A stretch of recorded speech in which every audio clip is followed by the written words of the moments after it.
And -4, 5। तो ये जो है आपको कह रहा है find the ratio in which the line segment, एक तो 1 - 5 है, तो 1 - 5 से तो मिटा दूं, वैल्यू बदल गया हमारा 1 - 5। एक तो है आपका 1 - 5, दूसरा कौन सा है -4 -4 -4 5। तो ये दो पॉइंट है, और जब इसको हम ज्वाइन करते हैं तो कह रहा है कि इसे एक्स एक्सिस जो है, एक्स एक्सिस इस लाइन को कहीं ना कहीं कट कर रहा है, तो वो कौन से रेशियो में कर रहा है वो बताना है। चलिए एक बार उसी तरीके से जो मैं बता रहा था उस क्वेश्चन को एक बार समझ लेते हैं। एक्स वाई प्लेन में आपको पता है 1 - 5 किधर जाएगा, कुछ यहाँ आएगा, अरे आएगा, देख लेना आप, 1 कुछ इधर होगा, -5 इधर होगा, अंदाजा बता रहा हूँ। -4 5 किधर होगा, -4 5 कुछ मान लो इधर होगा। क्लियर है क्या? हाँ जी, समझ गए? Yes sir. जब हमने इसे ज्वाइन करा तो इसे एक्स एक्सिस यहाँ कट कर रहा है, अरे कट कर रहा है क्या, ये एक्स एक्सिस है, एक्स एक्सिस कट रहा है। क्वेश्चन कह रहा है कि ये जो एक्स एक्सिस इसको काट रहा है उसका क्या बताना है, बताओ, रेशियो, फाइंड द रेशियो।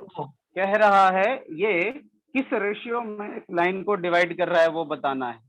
मतलब अगर ये टोटल मान लो 8 है, ध्यान से देखना, ये टोटल 8 है, लेट कर लेते हैं, और मान लिया हमने कि ये उसका हाफ है, तो ये 4 है और ये 4 है, तो मैं कह रहा हूँ कि ये कौन सा रेशियो हुआ, तो 4/4 कर देंगे सीधा, 1:2 कट के 1:1 रेशियो 1। तो मतलब जो भी रेशियो आएगा, अभी एग्जाम्पल बताया तो आपको वो रेशियो बताना है यहाँ पे। तो चलिए स्टार्ट करते हैं इसको। एक्चुअली जब भी आपको रेशियो से रिलेटेड क्वेश्चन आए कि what will be the ratio, तो आपको अपनी मर्जी से एक रेशियो लेट कर लेना है, because we don't know the exact क्या कहते हैं रेशियो यहाँ पे क्या होगा। तो एक दो मेथड है इनके, तो एक जो है ना बुक में जो मेथड है वो वाला बताऊंगा आपको। तो सबसे पहले एक चीज समझिए आप कि अगर कोई एक्स एक्सिस पे कट कर रहा होता है तो उसके एक्स की तो वैल्यू होती है लेकिन वाई 0 होता है, ये सबको पता है क्या?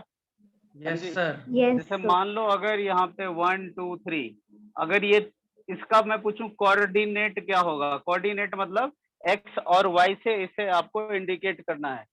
तो एक्स जो है इसका, पहले एक्स लिखते हैं, तो एक्स तो 3 है लेकिन वाई कुछ नहीं तो 0। ये तो सबको पता है ना, ये तो सबको पता है। एक्स एक्सिस का जो कोऑर्डिनेट होता है वो एक्स 0 होता है। तो हमें ये आ गया कि कोऑर्डिनेट जो होता है on x axis of any point, किसी भी पॉइंट का, वो एक्स 0 होता है। अरे पता है क्या, समझ गए, कोई डाउट? Yes sir. तो चलिए अब देखिए एक चीज सबसे पहले कि हमें कह रहा है फाइंड द रेशियो, कह रहा है, क्वेश्चन में पढ़ो जल्दी से, फाइंड द रेशियो कह रहा है, यस सर। रेशियो फाइंड करने को कह रहा है। चलो तो रेशियो जो है, अब हर बार इतना बड़ा आप नहीं बनाओगे स्ट्रक्चर, आप रफ में मान लो कि यहाँ पे एक्स एक्सिस काट रहा है इसे। अरे क्लियर है, बोलो, ये एक्स एक्सिस का पॉइंट है ये जो कट रहा है। अगर आप इसे मिटा दो तो कुछ ऐसा बनेगा ना जी बचा हुआ, अरे दिख गया क्या, ऐसा बनेगा जहाँ पे ये एक्स को हमने यहाँ पॉइंट कर लिया। समझ गए क्या? हाँ जी, ये लगा दिया उठा के इधर। तो आपको पता है कि एक्स एक्सिस पे हमारा जो कोऑर्डिनेट होता है वो एक्स 0 होता है, अभी देखा हमने, अरे देखा, एक्स 0 लग दिया। ये क्या होगा, इधर वाला पॉइंट ये हो जाएगा आपका x1 y1, ये वाला क्या हो जाएगा x2 y2 हो जाएगा। यस। ये पता है आपको। अभी एक चीज देखिए आप, और इसे क्या कहेंगे, इसे ये जो है यहाँ पे कहते हैं एक्स वाई, याद है सबको? ये x1 y1 x2 y2 section formula, x Y, और इधर m1 m2, अरे याद है क्या, बोलो? Yes sir. तो हमें कह रहा है ये m1 m2 बताओ कितना होगा। तो लेट कर लेंगे हम, let ratio b k ratio 1, आपके बुक में यही दे रखा है, टेंशन मत लेना। हमने लेट कर लिया कि ये वाला पॉइंट इसको किस रेशियो में डिवाइड कर रहा होगा, के रेशियो 1 में कर रहा होगा। मतलब क्या हो गया कि अगर आप यहाँ लिखते हो के रेशियो 1 तो m1 हो गया आपका k और m2 हो गया 1। अरे क्लियर है इतनी बात, हाँ या ना? Yes, sir. Yes. ओके, तो बस वैल्यू पुट कर देंगे। अब क्वेश्चन आता है कि वैल्यू किसके लिए पुट करेंगे। हमारे पास x का भी फॉर्मूला है और हमारे पास y का भी फॉर्मूला है। इधर मैं मिटा रहा हूँ, इसकी जरूरत खत्म हो गई है अभी फिलहाल के लिए। हमारे पास x कोऑर्डिनेट निकालने का भी फॉर्मूला है, हमारे पास सेक्शन फॉर्मूला y कोऑर्डिनेट का भी है। तो ध्यान से देखना, x का Excuse me, फॉर्मूला sir. होता है, हाँ बोलो। सर मैं आपकी वॉइस ब्रेक हो गई थी, आपने k:1 का क्या बताया? लेट किया हमने कि ये जो पॉइंट का रेशियो जो है, इसको डिवाइड करने वाला रेशियो वो k रेशियो 1 है, लेट किया है मैंने, ठीक है। ओके सर, ओके मतलब सर। m1 k है, m2 1 है, हमेशा k Excuse ratio me, 1। sir. हाँ जी, सर अगर ये एक्स एक्सिस कट कर रहा है इस लाइन को, तो सर हम्म। कोऑर्डिनेट्स तो इसके -1,6 है। तो सर किसके? एक्स एक्सिस, सर कैसे, जो किसके? पॉइंट दिया हुआ है, सर जो पॉइंट गिवन है। हाँ, इसमें पॉइंट कहाँ के बना है? एक सेकंड यार, कंफ्यूज कर रहे हो आप तो मुझे। क्वेश्चन में पॉइंट दिया हुआ है, कहाँ दिया हुआ है? एक्स एक्सिस दिया हुआ है ना। आप सर 4th क्वेश्चन देख रहे हो, मैं 5 करा रहा हूँ। Yes sir, okay. ठीक है, क्वेश्चन नंबर 5 जो मेरे साथ हुआ था आपके साथ हो गया, कोई नहीं। चलिए, तो x का कोऑर्डिनेट फॉर्मूला क्या होता है, याद है? m1 x2। अरे क्लियर है? बोलो। M2 X1. मतलब 2 बार mx लिख लो और अपॉन में m प्लस m2 लिख लो। अब सिखाया था, पहले में 1 तो दूसरे में 2, पहले में 2 तो दूसरे में 1। अरे सिखाया था, ऐसे पुट कर Yes, लेना, आसान रहेगा।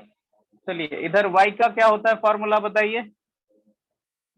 उसी तरीके से m1 y2 M1 Y2 M1 M2 M2 Y1 y1 on M1 plus M2. m1 plus m2।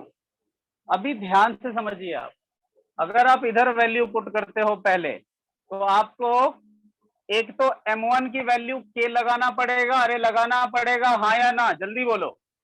Yes, Yes. sir. Yes yes sir. Sir. तो इधर जो भी आएगा उसमें k भी आएगा। अरे क्लियर है? आएगा। Yes, sir. Yes yes sir. और सर। इधर x भी आएगा। तो किसी भी इक्वेशन में दो दो वेरिएबल आ जाए तो आंसर नहीं निकलेगा, ये तो पता है। यस अरे किसी वेरिएबल, किसी भी इक्वेशन में इधर y आ गया तो x और y कुछ नहीं निकलेगा। अरे समझ गए इतनी बात? हमें अगर आंसर निकालना हो तो ये दोनों वेरिएबल के टर्म में आ जाएगा। तो अभी इधर वाला फॉर्मूला लगाने से पहले क्या फायदा होगा वो ध्यान से देखिए, क्योंकि यहाँ y की वैल्यू पता है मुझे, x एक्सिस पे y 0 होता है। अरे होता है, हाँ या ना? ये Yes. होता है सर. x एक्सिस जैसे बोला तो y की वैल्यू वहां 0 होता है, मतलब value of y is already given. मेरी बात क्लियर है क्या? बोलो। Yes sir. Yes sir. Sir. अब यहाँ वैल्यू लगाओ, m1 क्या है? k है, इनटू y2 क्या है जल्दी बताइए? 5 है, 5. प्लस m2 क्या है? m2 1 है, 1. y1 क्या है? -5 है। अरे है क्या? बोलो। Yes, sir. m1 m2 क्या लिखूं? बोलते रहिए जल्दी जल्दी, K सबको plus बोलना है 1. जी। वेरी गुड, वेरी गुड, सबको सब जगह रहिए। k+1। अभी आप इसे क्रॉस मल्टीप्लाई कर देंगे, यही कर सकते हैं क्या? ऊपर सॉल्व कर सकते Yes, हैं? sir. कर लो, सॉल्व कर लेते हैं, simplify. 5k plus minus -5 into 1 5 upon में k+1। अब क्या करेंगे आप? अपॉन 1 क्रॉस मल्टीप्लाई कर देंगे, तो इधर से हो जाएगा आपका 5k - 5 इज इक्वल टू, इधर से हो जाएगा k+1। अरे हो जाएगा, बोलो। Yes, sir. ओके, सर तो ये इक्वल्स हो टू गया। 0 नहीं होगा?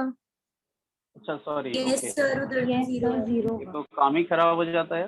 k+1 इंटू 0 0 हो जाएगा, बहुत अच्छे। चलिए, तो इधर से क्या हो जाएगा? 5k is equal to 5 1. हो जाएगा। इधर से k इज इक्वल टू 5/5 कर। अच्छा, एक और चीज ध्यान रखना, यहाँ से यहाँ काट के बच्चा k इज इक्वल टू 0 लिख लेता है। ये गलतियां बड़े मेरे 1-2 अच्छे बच्चों ने भी कर रखा है। तो आप ध्यान रखना कि ऐसी गलती ना हो इससे बचने का सबसे बेस्ट तरीका है कि आप कंप्यूटर टाइप दिमाग मत लगाना, इधर 5 ये नीचे आके 5 काट के 1 बचेगा, ये गलती आपसे नहीं हो। अरे समझ गए क्या? हाँ जी यस बोलो। समझ गए यस सर। सर। हमारे पास k की वैल्यू आ गई है, तो आ गई तो हो तो गया, क्या हो गया कि हमें कह रहा है रेशियो बताओ। So ratio of that point, ratio simple लिख देता हूँ, रेशियो बी क्या हो जाएगा? रेशियो के रेशियो 1 लेट करा था, के की वैल्यू हमारे पास आ गई है, के की वैल्यू है 1, के की वैल्यू है 1 1 रेशियो और दूसरा तो 1 इटसेल्फ है, तो रेशियो विल बी 1:1। अरे क्लियर है? हाँ जी यस क्लियर है सर। Yes sir. ओके। आप बोलोगे कि ये दूसरा वाला जो 1 है तो हर टाइम 1 1 ही तो आता रहेगा हर टाइम। अरे लग रहा है ऐसा आपको कि अगर दूसरा 1 है तो हमेशा 1 ही तो आएगा दूसरी वाली रेशियो? No sir. लेकिन ऐसा पॉसिबल है क्या? तो ऐसा पॉसिबल नहीं है। कैसे No, नहीं sir. है? ध्यान से देखिए। अरे क्वेश्चन समझ में ही समझ लो आप। जैसे मान लो के रेशियो 1 आ गया, अगर के आ गया 2/7 तो 2/7 अपॉन के रेशियो 1 है, तो जब इसको 2/7/1 करेंगे तो क्या हो जाएगा? कुछ पता है आपको? 1 का कोई मतलब नहीं रह जाएगा, तो मतलब ये 2/7 रह जाएगा। मतलब इस 1 से कंफ्यूज नहीं होना है। जब एग्जैक्ट क्वेश्चन आएगा तो ज्यादा डिटेल में समझेंगे, अगर नहीं समझ में आया तो कोई बात नहीं है, अभी फिलहाल के लिए। क्लियर है? अभी आपको ये समझ में आ गया ना? हाँ जी यस ए की वैल्यू 1 है Clear और है 1 सर। एज इट इज आ गया, तो 1:1 आ गया हमारा आंसर। क्या इसमें कुछ और भी कह रहा था निकालने को? बोलो। ये पहले करेंगे सॉल्व, ये फर्स्ट पार्ट है क्योंकि ये पहले सॉल्व हुआ। इस पार्ट में और कुछ कह रहा है, जल्दी बताओ। यस सर, कोऑर्डिनेट निकालने हैं। कोऑर्डिनेट बताने को कह रहा है। कोऑर्डिनेट निकालना है, coordinate Point of of that point, जो पॉइंट ने 1:1 में काटा था इसे, उसका कोऑर्डिनेट बताओ। मतलब एक्स क्या होगा वो बताओ। वाई तो 0 ही होगा, एक्स एक्सिस पे है, तो एक्स बताओ। तो एक्स यहाँ से निकाल लेंगे अब, जो प्रॉब्लम था उसका सॉल्यूशन इधर मिल जाएगा। x is equal to m1 क्या है जी? k है, इंटू x2 क्या है? जल्दी बताओ। -4। m2 क्या है? 1। m2 x1 क्या है? ये भी 1। m1 plus m2 k plus 1। अरे बोलो। रिप्लेस कर दो। तो यहाँ पे वैल्यू डायरेक्ट पुट कर दूं? m1 कितना आ Yes. गया बताओ? ये आपका m1 है, ये आपका m2 है। अरे बता दो। m1 है 1, 2 वो भी है 1। ऊपर कितना आ गया? -4k। यहाँ भी अरे पहले तो फॉर्मूला लिख रहा था ना मैं।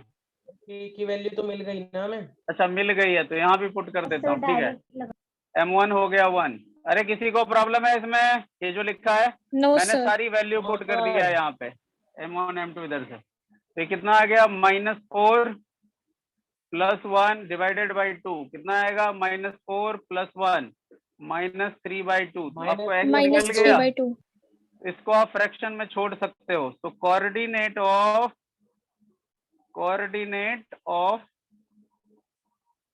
The point on x axis क्या होगा? इज इक्वल टू क्या है? x एक्सेस इज लिख लो, इज पहले x y लिखते हैं, तो x आ गया -3/2 और y जो है इसका 0 ही है। तो कोऑर्डिनेट जब बोले तो दोनों वैल्यू लिखना है, x ये हो गया या y हो गया। So this will be called as coordinate of that point. सिर्फ -3/2 मत लिख देना, कोऑर्डिनेट में दोनों लिखना, ये बार बार याद दिला रहा। तो -3/2 और 0 जो होगा उसका कोऑर्डिनेट होगा। क्लियर है जी सबको? यस क्लियर है? चलिए स्क्रीनशॉट लीजिए। Yes sir. स्क्रीनशॉट लीजिए। ले लिया? सर थोड़ा सा यस साइड सर। साइड हो गया। ले लिया सर। ओके, सबने ले लिया जी? हाँ जी बच्चे। Yes sir. क्या मुसीबत है भाई।